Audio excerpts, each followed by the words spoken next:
Y ya, cuando quiera. Muchas gracias. Muchas gracias por la inscripción, Marcos. Bueno, antes que nada me gustaría agradecer a los organizadores del seminario la invitación para poder dar esta charla aquí. Me gustaría hacer una pequeña presentación. Bueno, yo soy Borja, estudié el grado de Matemáticas aquí en la Universidad de Sevilla. Hace ya 4 años que terminé.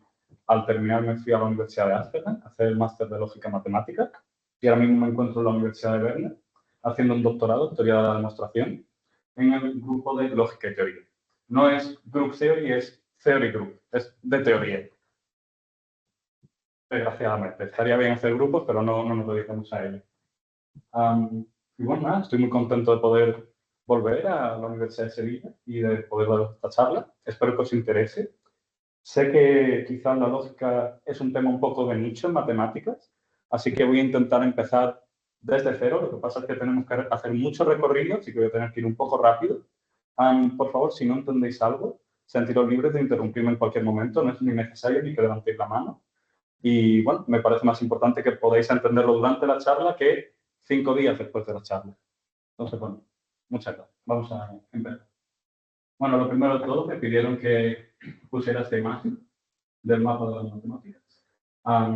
Yo me encuentro por aquí, en la lógica matemática, aunque de todas maneras esta visión no, sobre todo, bueno, o principalmente en la esquina superior izquierda, no estoy muy de acuerdo con la visión que se pone aquí, así que vamos a gastar un poquito de tiempo en hablar, por lo menos, para mí, qué es la lógica matemática, ¿no? Entonces, yo creo que la manera más simple sería hacer una analogía con otras áreas de las matemáticas, ¿no? Si a mí me viniera un amigo que pudiera asumir que sabe más o menos qué son las matemáticas y me preguntase qué es la geometría, yo como primera aproximación, ¿no? Diría que la geometría es el estudio matemático del espacio, ¿no? Esto solo sería una primera aproximación, pero podría ser una buena primera aproximación, ¿no? O, por ejemplo, que el análisis es el estudio matemático del tiempo, ¿no? Lo que estamos haciendo en matemáticas, de cierta manera, es coger un fenómeno que nos interese, que queremos estudiar, y estamos dándole un tratamiento matemático a través de definiciones abstractas y demostraciones rigurosas, ¿no?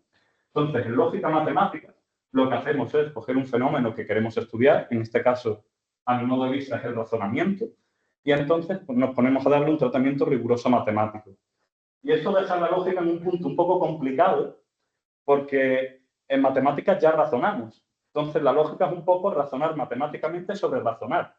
Y en esta charla que va a ir de teorías aritméticas, va a ser razonar matemáticamente sobre razonar matemáticamente.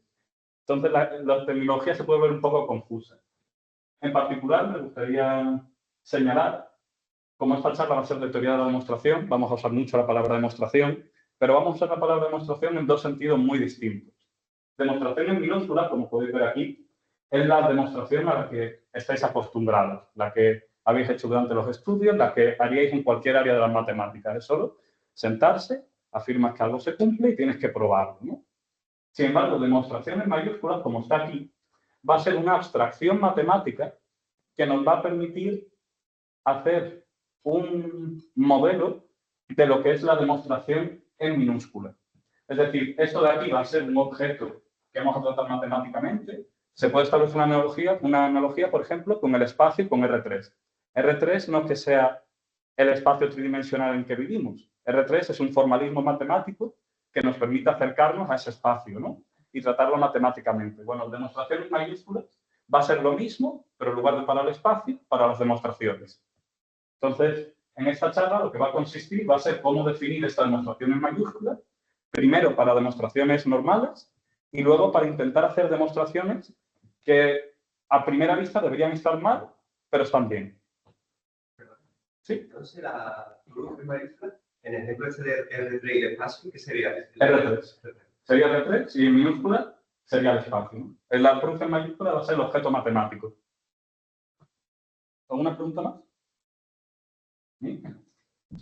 Entonces, bueno, lo primero de todo, como ya he dicho, va a ser teoría de demostración, va a ser teoría de demostración sobre teorías aritméticas. Entonces, lo primero de todo es ver cómo podemos hablar de números, cómo podemos hablar de aritmética, ¿no? Para ello va a ser necesario establecer un lenguaje.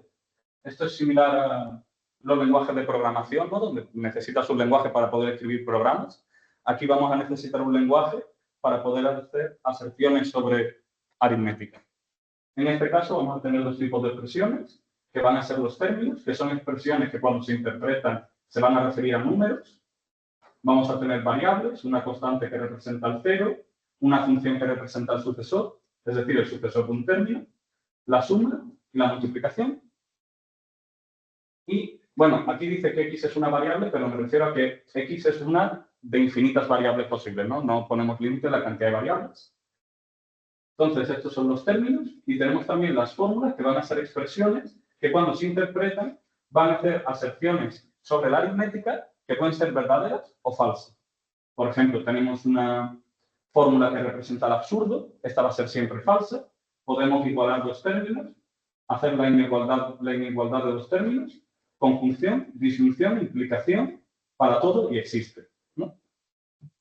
Muy bien. Ahora, si queremos interpretar una fórmula, lo primero que hay que hacer es interpretar las variables. Para ello vamos a necesitar una función que va a ir de las variables a los números naturales. Y la idea es que, por ejemplo, si tenemos esta fórmula de aquí, que por ejemplo esta fórmula dice que x divide a y, ¿no? X no es 0 y existe un número tal que y es igual a x por el número.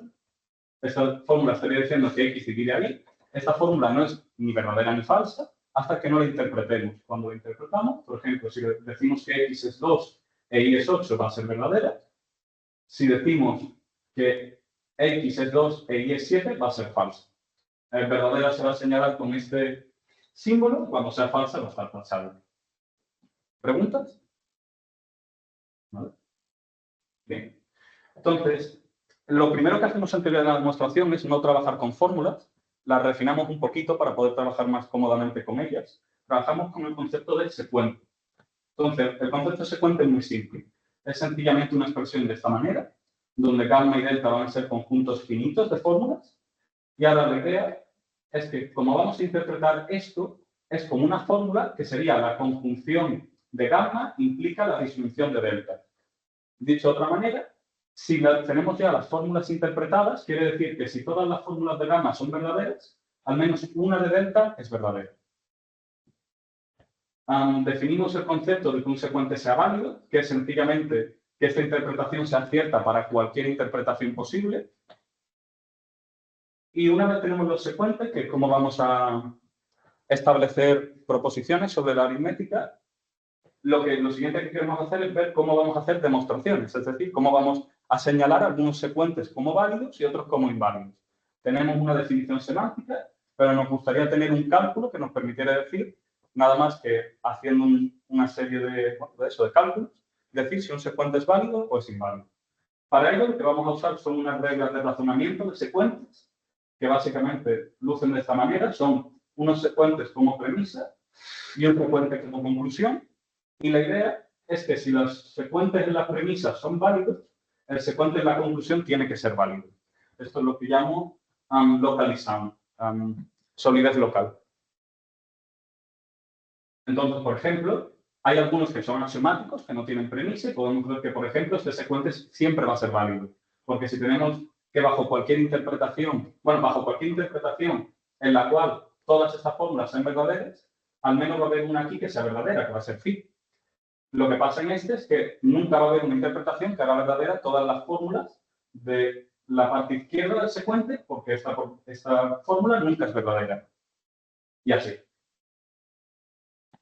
Y entonces ya podemos definir demostración en mayúsculas. Esto va a ser una demostración bien fundada, como un árbol generado por estas reglas.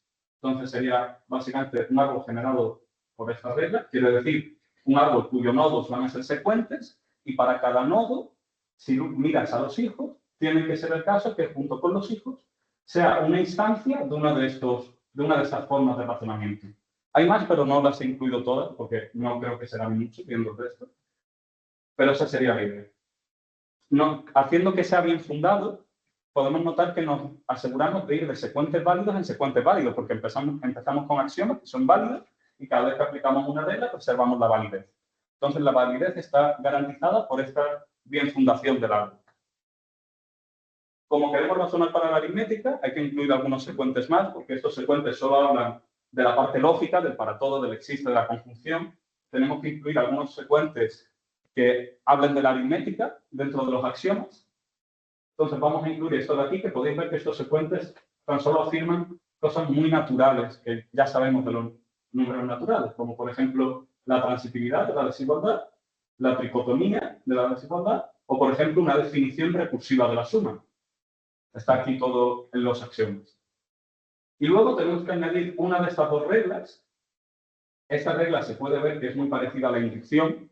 Si imaginemos que gamma y delta es vacío, esta regla lo que estaría diciendo es que si se cumple phi de 0, y asumiendo que se cumple phi de x, se cumple phi de s de x, del sucesor de x, entonces tenemos phi de t para cualquier término t. Cualquier término t, bueno, cualquier número es un término en particular, no viceversa, no todo término es un número hasta que sea interpretado, pero bueno, como cualquier número es un término, podemos ver que entonces esto se cumpliría para todos los números. Bien.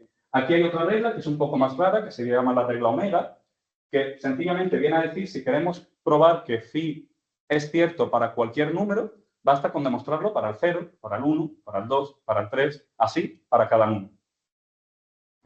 Tiene la peculiaridad que con esto vamos a obtener pruebas infinitas, pero van a seguir bien fundadas. Siempre vamos a llegar, si empezamos en la conclusión y vamos hacia arriba, siempre vamos a llegar a un axioma, que es lo que nos va a garantizar la validez. Cabe decir que, dependiendo de cuál de las dos reglas incluyes, vas a obtener una teoría aritmética u otra.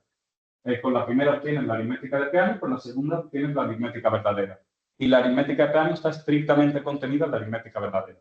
Hay cosas muy chulas que están ocurriendo, como modelos no estándar de la aritmética, donde tienes números naturales, donde no todos los números son los números naturales, pero por desgracia no me da tiempo a entrar en esos detalles. Pero si algún día tenéis interés, os recomiendo mirarlo, es una cosa muy interesante.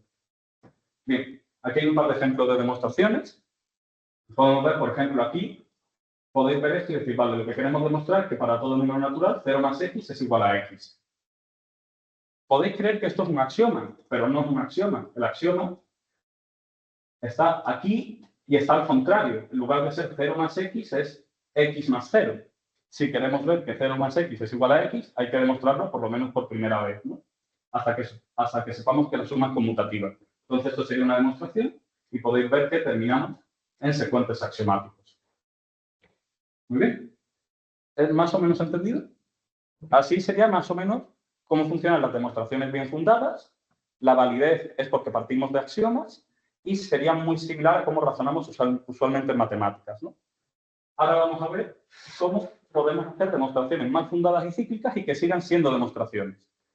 Para ello, primero quiero hablar un poco del razonamiento cíclico y del mal fundado.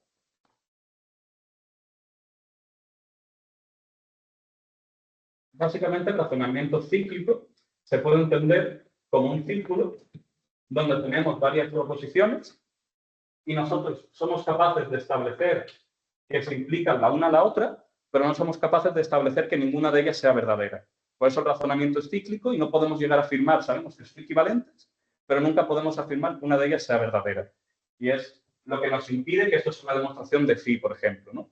En el razonamiento mal fundado, lo que ocurriría sería que tendríamos una línea infinita, bueno, un segmento infinito por uno de los lados, y la idea es que tendríamos aquí una proposición, aquí otra,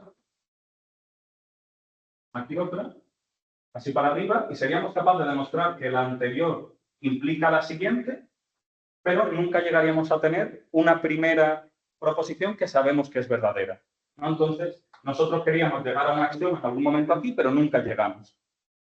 Si vemos esto, está claro que esto no puede valer como una demostración. Es imposible. No, nunca, si acaso es posible como una demostración de equivalencia, pero no como una demostración de que algo de esto se cumpla. La gracia de las demostraciones mal fundadas y cíclicas es que aunque la imagen va a ser de este estilo, va a haber una tercera dimensión, muy entre comillas. Lo que va a pasar, por ejemplo, es que esto no va a ser un círculo, va a ser una espiral. Y entonces, la idea sería que cada vez que recorremos este círculo, sí que estamos progresando, pero en otra dirección. Pero cuando tú ves la representación de la demostración como objeto matemático, tú lo único que ves es el círculo. ¿Va a quedar claro en un segundo? Lo primero de todo es muy sencillo. ¿Cómo podemos representar demostraciones mal fundadas y demostraciones cíclicas? Para las mal fundadas es muy simple. Cogemos un árbol y le quitamos la condición de que sea bien fundado. Le permitimos tener ramas infinitas, lo cual no significa que todas las ramas tengan que ser infinitas. Puede haber algunas que sean finitas. Para razonamiento cíclico, lo que hacemos es coger un árbol finito y añadirle ciclos de tal manera que vayan de las hojas a un nodo que esté por debajo, estrictamente por debajo. No puede ir al mismo nodo ni a otro nodo que no sea comparable. Bien, eso es la estructura matemática que vamos a hacer, que vamos a usar para codificar las demostraciones, y ahora la idea es cómo lo vamos a hacer. Bueno, es muy simple lo que vamos a hacer. Vamos a empezar por el sistema mal fundado. Vamos a coger todos estos axiomas y los vamos a mantener, pero vamos a quitar las dos reglas, la regla de inducción y la regla omega. Ninguna de las dos va a estar presente. Sin embargo, bueno, lo primero que se viene a la cabeza es que estamos perdiendo poder de razonamiento, porque hemos quitado reglas y no hemos añadido nada. Pero sí que hemos añadido algo. Hemos añadido la posibilidad de que ahora nuestras demostraciones vayan al infinito. ¿Qué es lo que pasa? Que a la vez que añadimos esta posibilidad, tenemos que restringirla, porque si permitimos cualquier forma de razonamiento de esta manera, sabemos que vamos a acabar con razonamientos inválidos, es decir, con cosas que no son demostraciones. Entonces, la manera de limitarla, muy rápidamente, sería algo así. Suponed que yo tengo una demostración infinita y tiene un camino, una demostración mal fundada, perdón, y tiene un camino infinito. Lo que va a suceder en este camino va a tener una forma, bueno, va a tener asociados unos secuentes que van a tener esta manera, ¿no? Sencillamente miras cada nodo corresponde con un secuente, entonces vamos a conseguir una secuencia de secuentes. Lo que va a suceder es que en esta secuencia vamos a poder encontrar una secuencia de términos de tal manera que intuitivamente lo que va a ocurrir es que, o bien cuando vas de ti a ti más 1, o bien es el mismo término, o bien el secuente gamma i más 1 tiene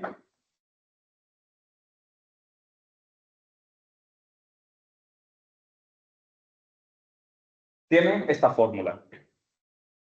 Es decir, lo que está ocurriendo intuitivamente es que cuando ascendemos, o bien mantenemos el mismo término, o bien lo disminuimos. Y además ponemos la condición de que tenga que ser disminuido estrictamente una cantidad infinita de veces. Entonces, ¿por qué el razonamiento se vuelve sólido? Suponed que no es sólido. Eso querría decir que aquí tendríamos un contramodelo. Eso quiere decir una interpretación que haría falso al secuente. El secuente es cierto si todo el antecedente es cierto y al menos una cosa del consecuente es falso. Por lo tanto, que sea falso quiere decir que satisface todo lo que hay en el antecedente y además la negación de todo lo que hay en el consecuente. Vale. Lo que ocurriría entonces, como nosotros hemos visto que todas las reglas son sólidas, es decir, si el secuente es válido, si las premisas son válidas, la conclusión es válida, lo que va a ocurrir es que como este secuente no es válido, va a haber una premisa que sea inválida. Y entonces nos va a dar otro nodo arriba, básicamente. Suponed que no tenemos la rama construida todavía. Empezamos con un secuente que es inválido. Podemos encontrar uno encima que es inválido. Luego encontramos otro que es inválido y otro. Y esto nos construye una rama infinita porque cuando lleguemos a los axiomas ya sabemos que va a ser válido. Por lo tanto, nunca podemos llegar a un axioma. Una vez construida esta rama infinita, por esta propiedad de los términos, podemos encontrar esta sucesión de términos. Y en cada uno de estos nodos hemos encontrado una evaluación que vamos a asumir que es la misma. No tiene por qué ser la misma, pero para esta charla vamos a asumir que siempre es la misma.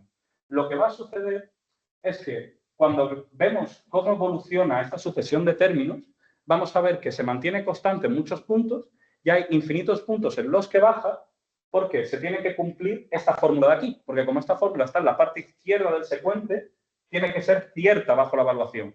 Y para que sea cierta, tiene que ser que este número sea menor que este. Pero nosotros sabemos que no puede haber una cadena descendente, estrictamente descendente de números naturales, por lo tanto hemos llegado a una contradicción. Por lo tanto, con lo que empezamos, que era que esto tenía un contramodelo, tiene que ser falso. Y el secuente, por tanto, tiene que ser válido. Todo eso es lo que está pasando. En resumidas cuentas, es descenso infinito de Fermat, pero está formalizado dentro de la estructura de la demostración, no como un secuente. Eso es lo único que está ocurriendo. Espero que haya quedado más o menos claro. Esta es la parte que hay que explicar muy rápido porque tiene muchísimas cosas, pero bueno, espero que más o menos. Y aquí, por ejemplo, no sé cómo voy de tiempo, ¿vale? Ah, ¿lleva nada más que 10 minutos? Ah, bueno, vale. Ok, me puedo dejar. ¿Habéis entendido esto o debería detallar algo? lo que está sucediendo muy en el fondo es que estamos incluyendo el descenso infinito de Fermat, pero en lugar de establecerlo como un secuente, lo estamos metiendo dentro del concepto de demostración. Entonces, por ejemplo, suponed que queremos probar que raíz de 2 es irracional. El primer problema para demostrar esto en aritmética es que no puedes hablar de la raíz de 2 ni de ser irracional, porque ninguno de estos conceptos están en la aritmética, solo tienen los números naturales, la suma y la multiplicación. El primer paso es expresar esto en términos de aritmética. Eso sería esta fórmula de aquí. Básicamente decir que raíz de 2 es irracional, es decir que no existen ni p ni q números naturales, q mayor que 0, tal que p al cuadrado sea igual a 2q al cuadrado. Es una simple reexpresión. Entonces, la pregunta ahora sería cómo podemos hacer una demostración más fundada de que raíz de 2 es irracional. Bueno, la demostración más fundada es esta, aunque está muy resumida, pero la idea es la siguiente. La idea es, nosotros queremos demostrar que algo no sucede, entonces vamos a asumir que sucede. Asumir que sucede es ponerlo en el antecedente y asumir que la consecuencia es una contradicción. Muy bien. Nosotros sabemos que usando esta desigualdad y esta igualdad, podemos llegar a la conclusión de que x1 es menor que x0, a esta conclusión, y además de que x2 es par. Perdón, x0 es par, a través de un x2.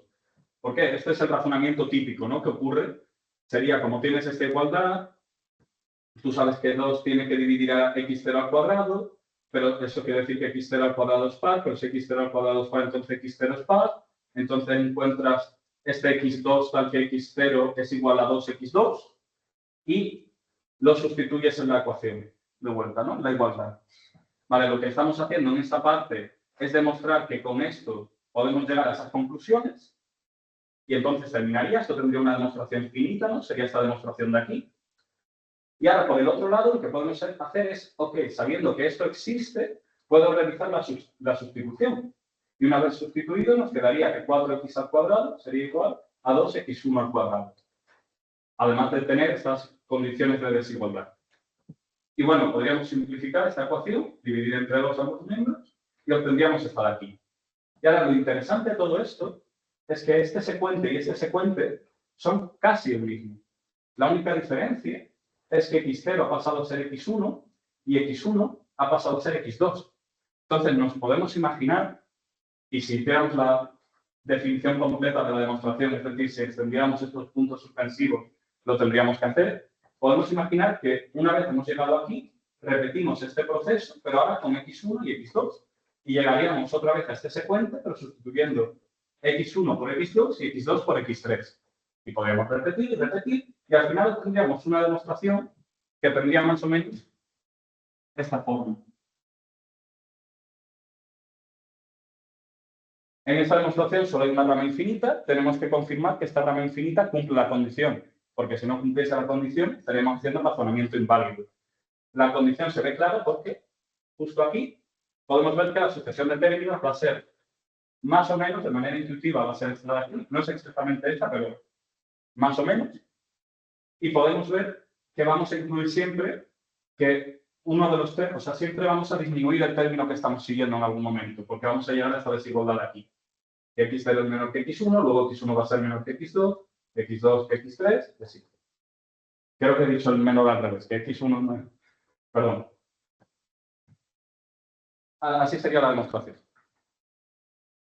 Muy bien.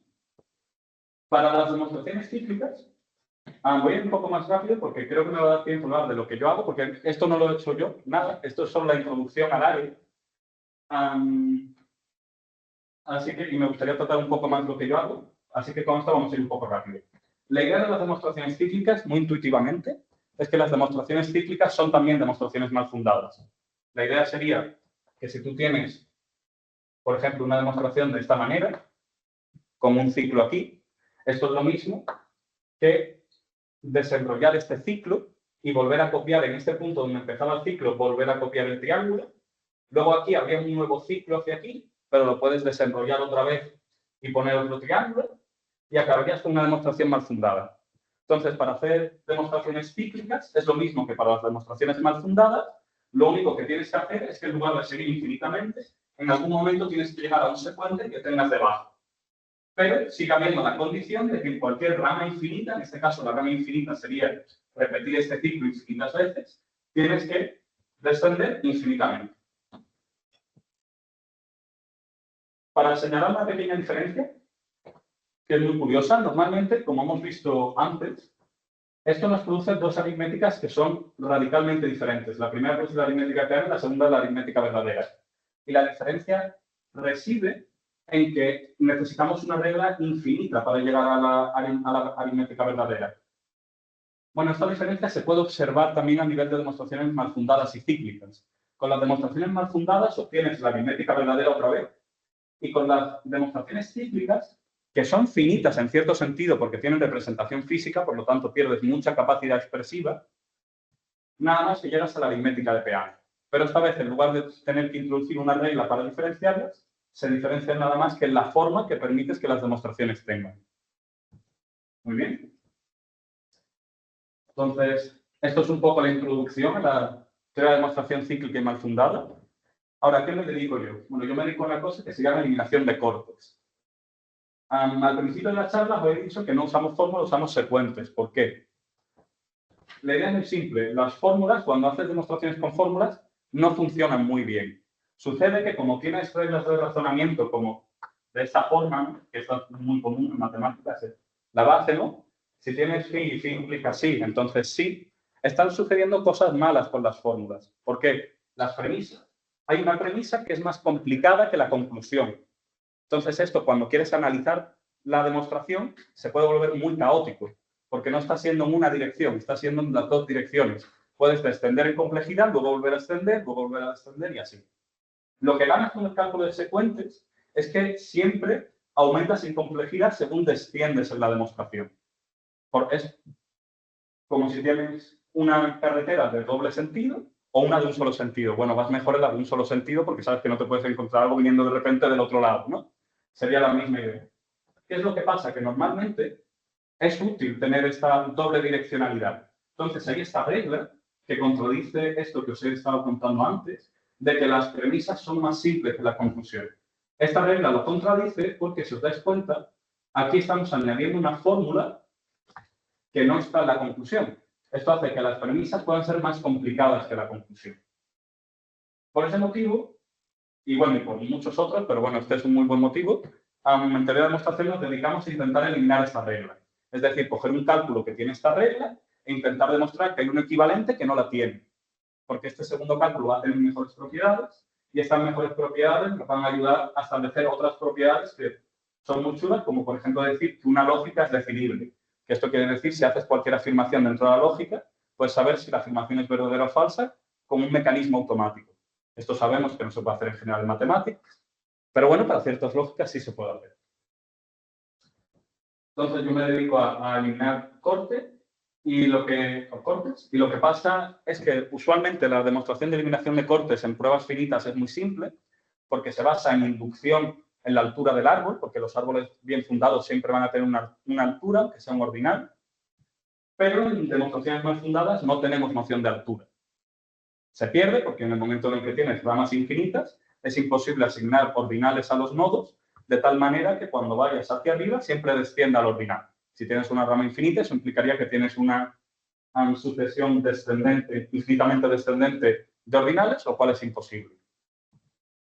Entonces, bueno, estamos ahí diversas personas investigando cómo intentar hacer métodos cada vez más simples. Al principio eran muy complejos. Hay un método que tenía que usar espacios ultramétricos, que yo entiendo que para alguien que se dice espacios ultramétricos es muy natural, pero para gente en teoría de demostración no es tan natural. Entonces, básicamente el método que hemos conseguido desarrollar en Berna es uno muy simple, porque lo único que hacemos es partir la demostración infinita, mal fundada, en demostraciones finitas.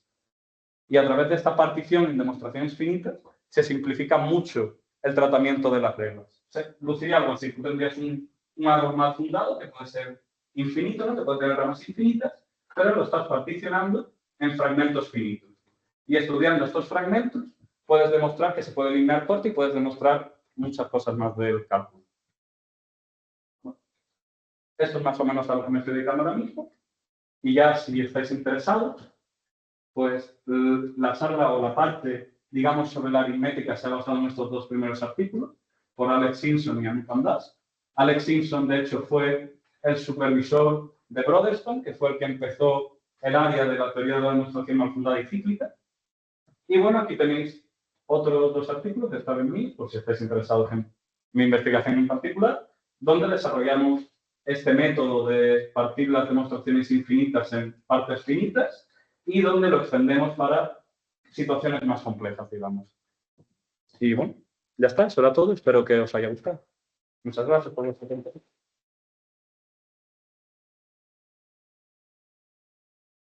Muchas gracias, Borja. ¿Alguna pregunta por aquí? Una pregunta general, en la formulación de la aritmética cíclica y demás, puede ser resultado de una formulación que es equivalente, ¿no? Se ha usado para utilizar, obtener resultados adicionales, para formar una equivalencia de la intensidad del piano. Sí. ¿Se da un resultado? Luego una pregunta. Creo que se ha planteado usarse para temas de demostración automática, ¿no? Que es por lo que Broderstone empieza toda esta área en principio.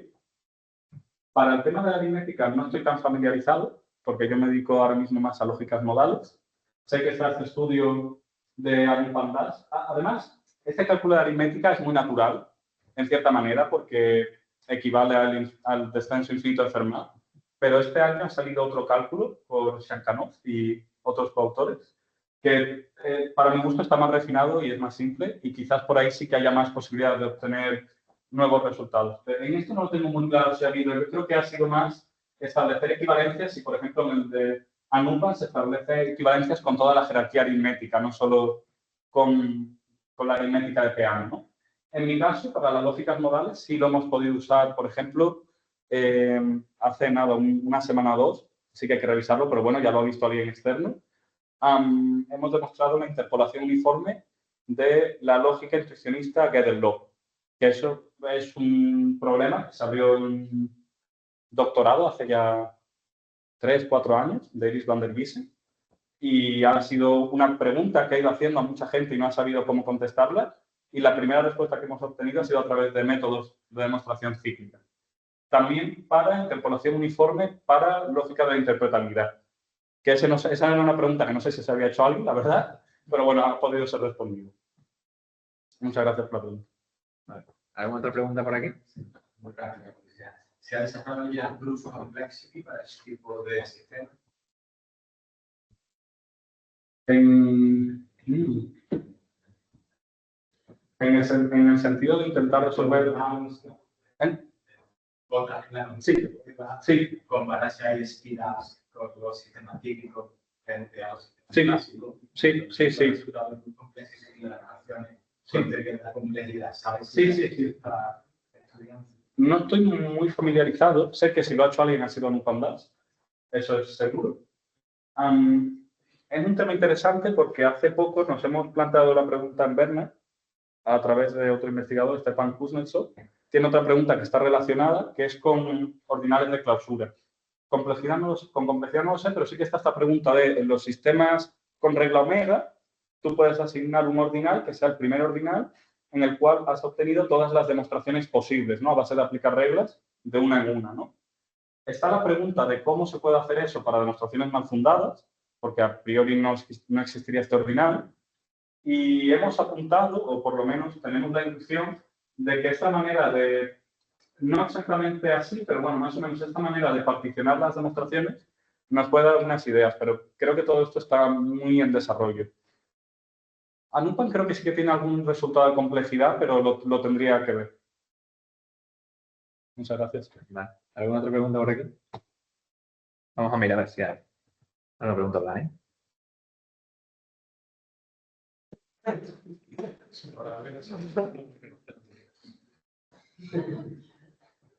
Vale, nada. Pues si no tenemos ninguna pregunta, pues concluimos la sesión. Muchas gracias a todos por venir. Y felicitamos.